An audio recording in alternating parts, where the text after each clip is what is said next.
حدیث سناتا ہوں، بخاری میں حدیث ہے، اللہ کے نبی، بخاری میں نہیں تمام حدیث کی کتابوں میں، بخاری شریف، ترمذی شریف میں نے خود پڑھائی حدیث، جناب رسول اللہ صلی اللہ علیہ وسلم فرمایا اذا ولغ الکلب فی اناء احدکم، جب کتا تم میں سے کسی کے برتن میں منہ ڈالے،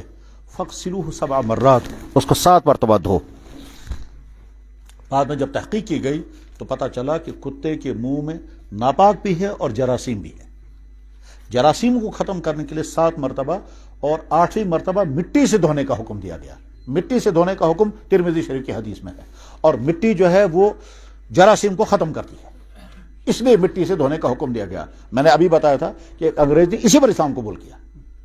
کہ 1400 سال پہلے پرافٹ محمد کو کس نے بتایا تھا کتے کے منہ میں جراثیم ہے؟ اس نے پہلے کیا کیا؟ کتے کے جھوٹے کو 7 مرتبہ دھونے کا حکم، اور بلی کے جھوٹے کو اللہ کے نبی نے پاک قرار دیا۔ تو وہ حیران ہو گیا، یہ بھی جانور اس کے، تو بعد میں اس میں ریسرچ کیا، بلی کو لایا، پانی پلایا، پھر جب دیکھا تو کوئی جراثیم نہیں۔ کتے کو لایا، پانی پلایا تو جراثیم دیکھے، پھر دھویا، پھر 7 مرتبہ جب دیکھا تو اس کے بعد پھر اس نے کہا وہ تو پرافٹ محمد کے پاس علم کہاں سے آتا تھا؟ اب جو بھائی کتوں کے ساتھ کھانا کھا رہے ہیں، کتوں کے اپنی پلیٹوں میں بٹھا رہے ہیں، وہ خود فیصلہ کر رہے ہیں وہ کیا کام کر رہے ہیں، اپنے بسترے میں ان کو بٹھا رہے ہیں، اپنی گود میں ان کو بٹھا رہے ہیں، یہاں تک کہ جناب کس کر رہے ہیں اور اس کی زبان سے زبان ملا رہے ہیں اور اپنے بچوں کے گودوں میں دے رہے ہیں، تو اس کے بعد بھی بیماریاں نہیں ہوں گے تو اور کیا ہوگی؟ ایک سوال ہمارے بھائی نے کیا مکھی کے بارے میں، اس پہ بھی میں حدیث سناتا ہوں، بخاری بھی حدیث ہے۔ اللہ کے نبی علیہ السلام نے فرمایا اذا وقع الذباب فی طعام احدکم، جب مکھی تم میں سے کسی کے کھانے میں گر جائے، فمکلوہ، اس کو اور ڈبو دو، ثم انکلوہ، پھر اس کو پھینک دو، بس۔ اس کے بعد نبی نے یہ نہیں فرمایا وہ کھانا کھا لو، یہ نہیں فرمایا۔ کیوں نہیں فرمایا؟ اس لیے کہ بہت سارے لوگوں کا دل نہیں چاہے گا، من نہیں کھائے گا، کیونکہ مٹی پانی اس میں چائے میں چلی گئی، مکھی چائے میں چلی گئی، دودھ میں چلی گئی، پانی میں جوس میں چلی گئی، اب دل نہیں کر رہا ہے، اس لیے نبی نے نہیں فرمایا اس کو ضرور پیو، کیونکہ حضور جانتے تھے بہت سارے لوگوں کے لیے بڑا مشکل ہوگا پینا، لیکن اتنا فرمایا اس کو ڈبو دو پھر پھینک دو، بس۔ اب دیکھیے آج کا ریسرچ یہ ہے کہ مکھی کے ایک پر کے نیچے جراثیم اور دوسرے پر کے نیچے اینٹی جراثیم، ایک پر کے نیچے وائرس اور دوسرے پر کے نیچے اینٹی وائرس، اور جب مکھی پانی میں گرتی ہے تو اس پر کو دبا کے رکھتی ہے، کیونکہ اینٹی وائرس اس کا ہتھیار ہے، اس ہتھیار کو بچا کے رکھنا چاہتی ہے۔ اللہ کے نبی نے فرمایا جب تم اسے گر جائے گی تو اور ڈبو دو تاکہ وائرس کے ساتھ اینٹی وائرس بھی آ جائے۔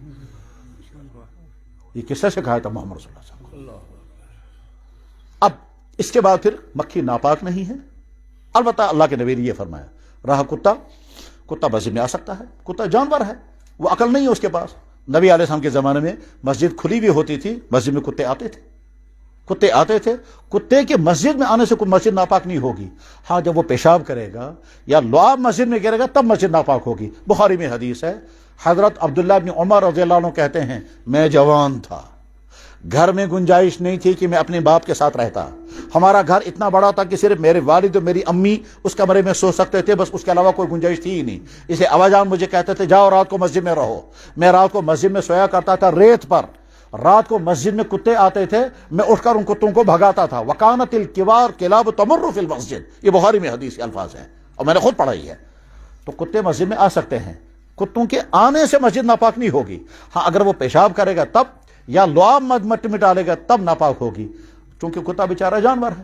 اس جانور کو نہیں معلوم ہے کہ مجھے وہاں نہیں جانا ہے، اس لیے اللہ کے نبی نے جانور کو جانور کا درجہ دیا، اس کے احکام بیان فرمائے۔ خنزیر جانور ہے، اس کے گوشت کو بھی حرام کیا گیا،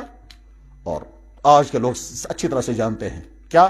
کہ خنزیر کا گوشت کھانے سے کیا کیا بیماریاں۔ جب سوائن فلو آ گیا تھا تو یورپ کے سکالر کہہ رہے تھے کہ ہم کو اسلام ایکسپٹ کرنا چاہیے، کیونکہ 1400 سال پہلے اسلام نے خنزیر کو حرام کیا تھا جب سوائن فلو آیا تھا۔ میں سمجھتا ہوں وضاحت ہو گئی، اللہ آپ کو خوش رکھے، اب کریں اپنی بات۔